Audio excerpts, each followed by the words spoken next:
Sociology life study channel में एक बार फिर आप सभी का स्वागत है। और आज हम बात करने वाले हैं जो भारत में मुस्लिम समाज है उसमें विवाह के कौन कौन से रूप प्रचलित हैं।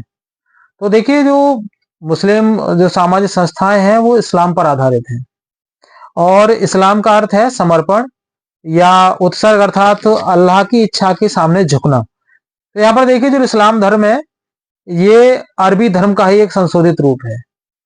तो विवाह के बारे में आज हम बात करेंगे। जो मुस्लिम समाज है उसमें विवाह के कौन कौन से रूप प्रचलित हैं। तो जैसा मैंने अभी आपको बताया कि ये जो अरबी धर्म है ना, उसी का संशोधित जो रूप है वो इस्लाम है। और इसमें मैं खास करके जो बात करूंगा उसमें के एम कपाड़िया की एक पुस्तक है, भारत में विवाह एवं परिवार। दूसरे एक समाजशास्त्री हुए हैं, उनका नाम है डी एफ मुल्ला, उनकी पुस्तक है प्रिंसिपल ऑफ मोहम्मदन लॉ। और एक है आमिर अली, जिनकी पुस्तक का नाम है द स्पिरिट ऑफ इस्लाम। इन किताबों के आधार पर ही मैं आज आपसे बात करने वाला हूं। तो देखिए, जो अरब समाज था जहां विवाह का जो रूप था वो आज से एकदम अलग था। जैसे मैंने अभी आपको बताया कि जो के एम कपाड़िया है ना, उन्होंने अपनी पुस्तक में जिक्र किया है एक रॉबर्टसन स्मिथ का। रॉबर्टसन स्मिथ ने बताया कि वहां पर जो विवाह होते थे, उन विवाहों की ना 3 विशेषताएं सबसे प्रमुख रूप से थी वहां पे। नंबर 1, वहां पे क्या होता था कि महिला अपने पति का चुनाव करने के लिए पूर्ण स्वतंत्र थी। अर्थात आप ये समझिए कि वो जब भी चाहे, जिसको भी चाहे, वो मनचाहे पति के रूप में किसी भी व्यक्ति को अपने डेरे या तंबू में ले आती थी और उसके साथ में अपना संभोग करती और अपनी मर्जी से जब चाहे तो उसे बाहर भेज देती। दूसरी उसकी विशेषता थी कि महिला की जो भी संतान होती थी उसमें पिता नाम की कोई चीज थी ही नहीं। क्यों? क्योंकि पता ही नहीं है कि उसका पिता है कौन। और तीसरी जो महत्वपूर्ण बात थी वो थी कि संतान के पालन पोषण अथवा संरक्षण की जो जिम्मेदारी थी वो अधिकांशतः महिला के पास होती थी या महिला के जो कोई भी नाते रिश्तेदार होते थे उनके ऊपर होती थी।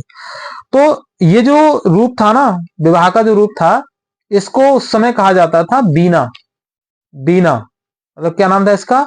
बीना। मतलब ध्यान रखिएगा, विवाह के इस स्वरूप का नाम था बीना। लेकिन फिर क्या हुआ, धीरे धीरे जैसे जैसे समाज बदला, ये जो बीना था ना वो अपना जो महत्व था उसको लगभग लगभग खो बैठा। और अरब समाज में क्या हुआ कि बाल विवाह का प्रचलन हो गया। जब बाल विवाह का प्रचलन हुआ तो उसमें जो स्त्री के पास ये शक्तियां थी ये लगभग लगभग सभी खत्म हो गई और बाल विवाह ने जो सारी शक्तियां थी वो लगभग उसमें पुरुष में आ गई। मतलब फिर क्या हुआ कि यहाँ शुरू हुआ बहुपत्नी प्रथा। बहुपत्नी प्रथा की जो शुरुआत हुई थी वो हुई थी इस वजह से कि युद्ध में जब वो एक दूसरे को हरा देते थे तो हारने वाले के यहाँ से जो स्त्रियां होती थी ना उनको ये लोग ले आते। लाने के बाद उनको क्या करते, ये अपना उपपत्नी बना लिया, सेविका बना लिया, या इस प्रकार के रूप में रख लेते थे। या कई बार क्या हुआ कि लड़की मतलब उसको ले आए, अपनी पत्नी बना लिया और लड़की के बदले में धनराशि लड़की के पिता को दे दी। तो यहां से प्रचलन हुआ मेहर का। तो ये बहुत सारी बातें हैं, लेकिन आज हम जो मेन बात करने वाले हैं वो विवाह के रूप के बारे में बात करेंगे। तो विवाह के 3 रूप प्रचलित हैं परंपरागत समाज से लेकर आज तक की हम बात कर रहे हैं। उसमें सबसे पहला आता है जिसको कहते हैं हम निकाह। निकाह वो है, वह समझौता है जो 2 पक्षों के बीच में